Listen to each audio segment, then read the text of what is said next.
ಎಲ್ಲರಿಗೂ ನಮಸ್ಕಾರ ಸ್ನೇಹಿತರೆ, welcome to Manju Kannada fishing channel. ನಿನ್ನೆ ವಿಡಿಯೋಲ್ಲಿ ಹಾಕಿದೆ ಎಷ್ಟು ಮೀನು ಬಿದ್ದಿತ್ತು ಅಂತ. ನೀವು ಯಾರಾದರೂ ಆ ವಿಡಿಯೋನ ನೋಡಿಲ್ಲ ಅಂದರೆ ನನ್ನ ಚಾನಲ್ಗೆ ಹೋಗಿ ಆ ವಿಡಿಯೋನ ಒಂದ್ಸರಿ ನೋಡಿ. ಈ ವಿಡಿಯೋಲ್ಲಿ ನಾವು ಯಾವ ಥರ ಗಾಳಗಳು ಯೂಸ್ ಮಾಡ್ತಾ ಇದ್ದೀವಿ ಅಂತ ತೋರಿಸ್ತಾ ಇದ್ದೀವಿ ನೋಡಿ ಫ್ರೆಂಡ್ಸ್. ಈ ಗಾಳ ಬಂದುಬಿಟ್ಟು 3 ಇಂಚ್ ಇದೆ, ತುಂಬ ಸ್ಟ್ರಾಂಗಾಗಿ ಮತ್ತು ಶಾರ್ಪಾಗಿ ಕೂಡ ಇದೆ. ಈ ಗಾಳ ಬಂದುಬಿಟ್ಟು 2.5 ಇಂಚು. ನೀವು ಯಾರಾದರೂ ಮೀನು ಹಿಡಿತಾ ಇದ್ದರೆ ನೀವು ಯಾವ ಥರ ಗಾಳಗಳು ಯೂಸ್ ಮಾಡ್ತಾ ಇದ್ದೀರಿ ಅಂತ ಪ್ಲೀಸ್ ಕಮೆಂಟ್ ಬಾಕ್ಸಲ್ಲಿ ಕಮೆಂಟ್ ಮಾಡಿ. ಈ ಗಾಳ ಬಂದುಬಿಟ್ಟು 2 ಇಂಚ್ ಇದೆ.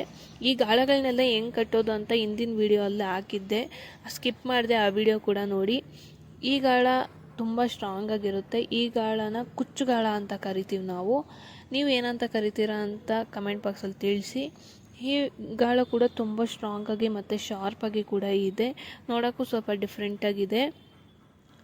ನಿಮಗೂ ಯಾರಿಗಾದ್ರೂ ಇದೇ ಥರ ಗಾಳಗಳು ಬೇಕು ಅಂದರೆ ಕಮೆಂಟ್ ಬಾಕ್ಸಲ್ಲಿ ಕಮೆಂಟ್ ಮಾಡಿ, ನಾವೆಲ್ಲಿ ತೊಗೊಂಡ್ವಿ ಅಂತ ಹೇಳ್ತೀವಿ. ಈ ಗಾಳ ಬಂದುಬಿಟ್ಟು 2 ಇಂಚಿದೆ. ಈ ಗಾಳ ಕೂಡ ತುಂಬ ಸ್ಟ್ರಾಂಗ್ ಆಗಿರುತ್ತೆ.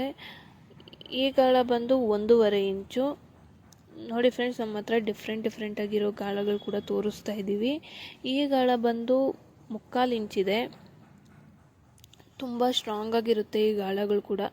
ನೋಡೋಕೆ ಚಿಕ್ಕದಾಗಿದ್ದರೂ ತುಂಬ ಸ್ಟ್ರಾಂಗ್ ಇರುತ್ತೆ, ಒಂದ್ಸರಿ ಹಾಕಿದ್ರೆ ಬ್ರೇಕ್ ಆಗಲ್ಲ ಈ ಗಾಳಗಳು.